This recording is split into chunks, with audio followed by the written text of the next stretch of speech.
Hey Survivor, welcome to episode 148 of the Vibrant Survivor podcast.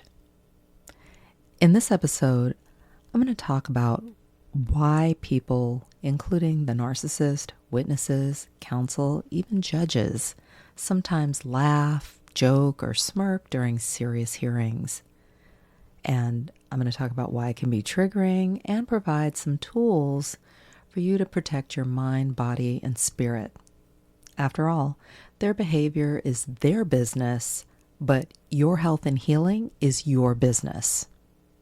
But first, let's self-regulate with a 4-for-8 breathing exercise, if you'd like.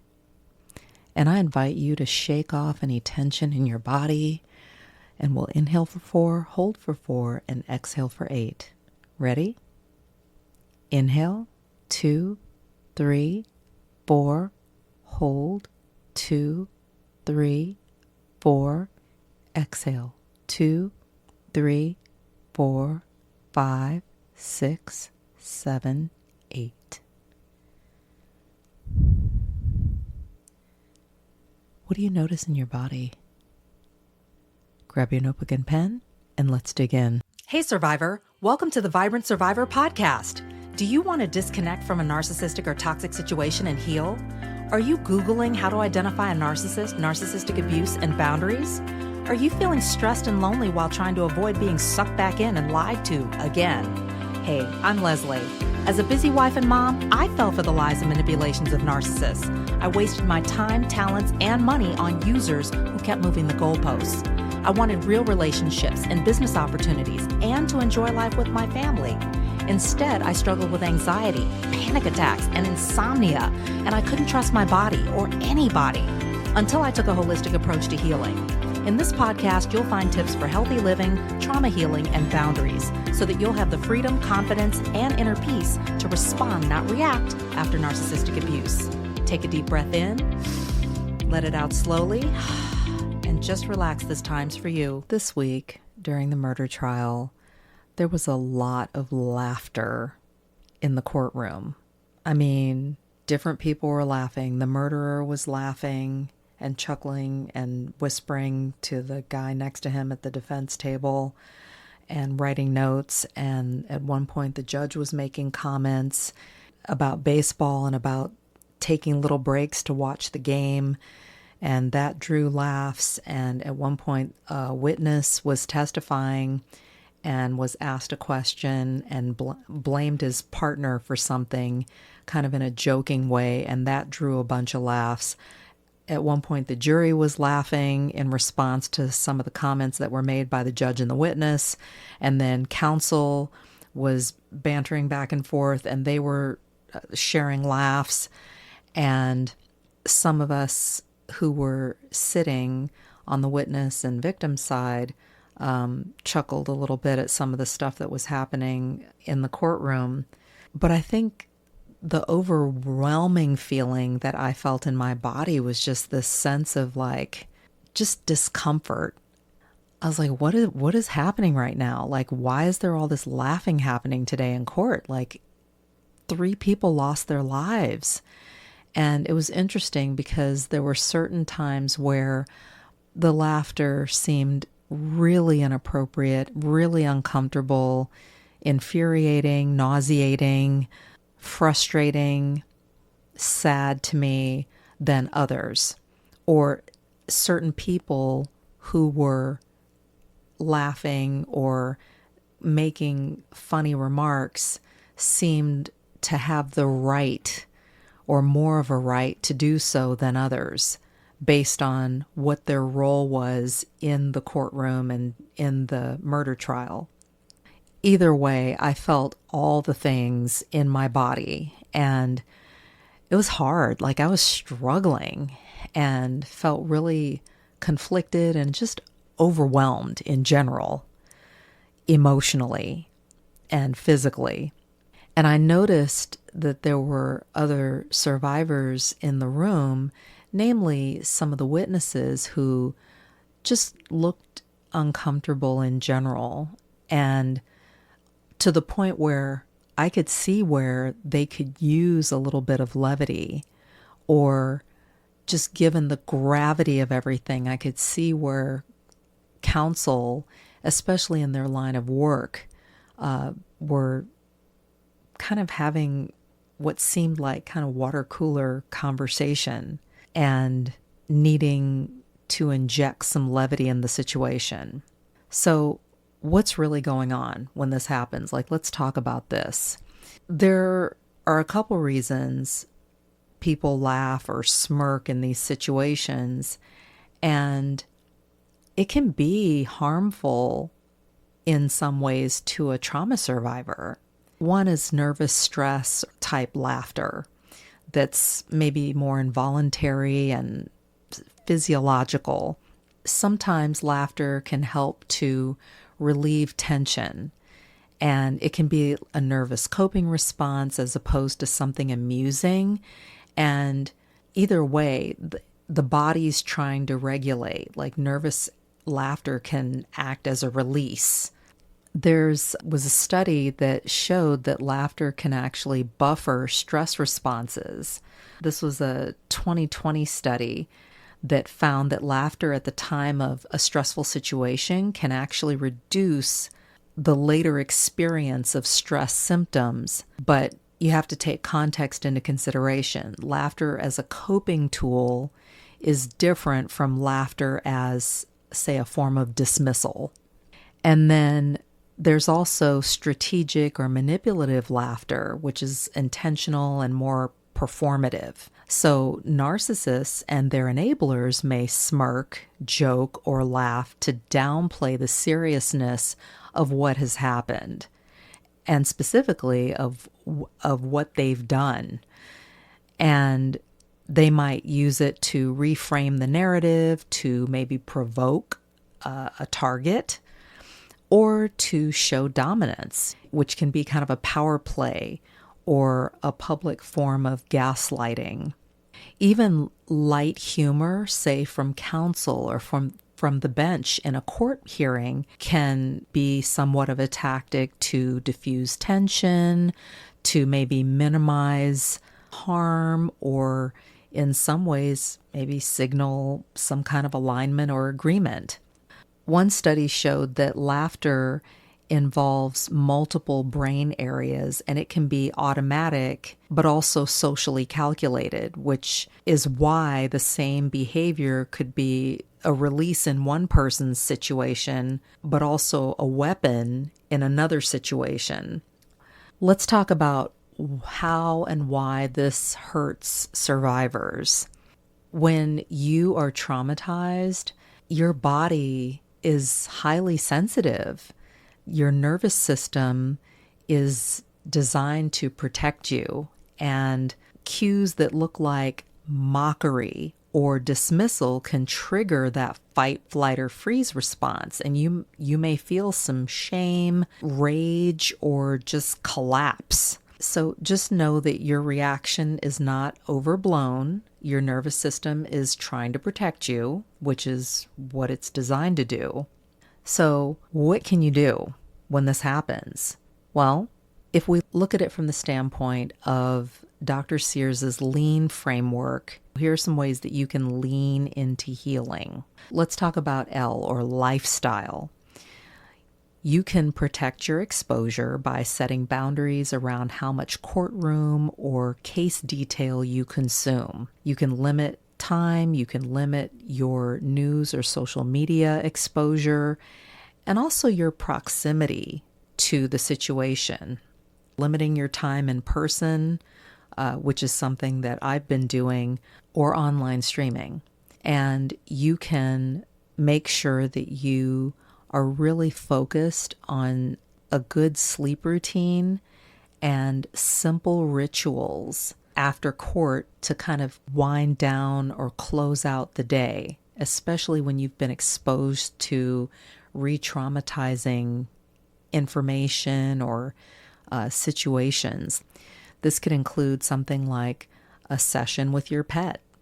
I've been doing this where I'll just spend time with my dog at the end of the day and just letting him lay down on my lap and just petting the dog and just talking to him about my day. Animals know, he just knows. And he goes into comforting mode. He'll lick my hand or my arm and snuggle up to me because he can feel what's going on in my body. It's very powerful.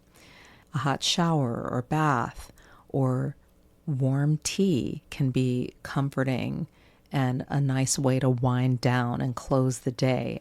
One thing that you can do is to create maybe a 30-minute debrief ritual or wind down ritual after hearings. It could include walking, like I said, a hot bath or shower, some journaling to kind of record your thoughts and feelings afterwards and just help to release some of that stress. Exercise. Movement can help to regulate your nervous system. So even 10 minutes of brisk walking, I usually go for at least 20, can help to just release cortisol and release endorphins. And you can plan a post-court grounding walk. Bonus points if you put on a weighted vest. You can do a 2-minute progressive muscle release in the car before you actually drive away from court. Little things like this can help to balance your brain and body. Attitude. You can reframe what laughter means in the room. It may be a coping mechanism or it can be a tactic. Either way, it does not change your truth. You can use compassionate self-talk, like this provokes me because this is important or these lives matter. My reaction is valid. In short, you can have a mantra on hand that you can say, like, I'm angry, I own it, I release it. Or I'm sad, I own it, I release it. Nutrition. Stress affects the gut and your brain. The gut's like our second brain. So you got your head brain and your gut brain. So small, stabilizing choices where your nutrition is concerned matter. Getting enough protein, hydrating, getting carbs when your nervous system is taxed. You could bring a calming beverage or something hydrating and a healthy snack, preferably something that is plant-powered. Avoid excess caffeine before, during, after hearings to be able to show up, be your best, and to improve your gut-brain function. You'll be able to better trust your gut if you're fueling your body with clean fuel. Here are some tools that you can use when you are faced with a room where people are laughing or it just doesn't sit well with you and you feel like it's inappropriate or it feels frustrating or it feels invalidating. You can do things like the 4-4-8 breathing exercise, where you inhale for 4, hold for 4, and exhale for 8. The exhale is where the magic happens because that activates your parasympathetic nervous system and relaxes your body and brain. Works for me every time. You can also do things like ground in a 5-4-3-2-1 sequence where you name 5 things that you see. You can name 4 things that you feel, 3 things that you hear, 2 things that you smell, and 1 thing that you taste, just to ground yourself in reality. You can also do a self-check, noting sensations that you have in your body without judgment. Name them. My chest is tight. My jaw's clenched. My stomach hurts. My leg is shaking. Labeling reduces that fight, flight, or freeze response and helps you to be able to kind of step outside the situation figuratively and really look at what's going on and see it for what it is, that your body's trying to tell you something. If you're in court, maybe plan an exit strategy. Have a friend that you can text, maybe a bathroom break, a water break, and a short script that you can say if you need to, like, I need a minute, break time, I'll be back, gotta go, or I'm out. There's nothing wrong with that, and there's nothing wrong with you. And consider helping someone else as a small act of kindness. that helper's high can help stabilize you as well, even as you are going through a challenging situation, like being in a courtroom where there's a lot of intense stuff, a lot of re-traumatization, a lot of things being replayed, whether it's 911 calls or witness testimony, and you were there. There are a lot of things that can really be triggering. So helping someone else, I experienced this week in court. One of the witnesses was a SWAT team member, and I noticed before he took the witness stand that he looked visibly kind of anxious. And these guys were describing what they experienced on the scene during a standoff that lasted for hours and being shot at and all kinds of things. And I felt for all of them. And when there was a break, the judge called for a 15-minute break. I got up to take a bathroom break, but before I left, I crossed paths with the SWAT team member, and I just looked at him and I just said, "I'm so sorry for what happened to you." And he just kind of looked at me like, "Man, thanks. I appreciate that. That was a lot." Their testimony was just heartbreaking and just kind of scary too. So anyway, even something like that can make a difference with someone. And I could tell he felt validated and felt relieved. I felt better about being able to help him through a tough situation in terms of having to retell all of that. So you may need at some point, if you're having a hard time, to seek support. And there's nothing wrong with that. So if you're having panic attacks or dissociating or having nightmares or flashbacks, you can reach out to a therapist or counselor, another healthcare provider if you're experiencing some physical symptoms, or crisis support. You don't have to tough it out. Don't let white knuckling it become something that compounds your trauma. It's okay to need support, and you should have it. Finally, laughter in the room can be due to a multitude of things.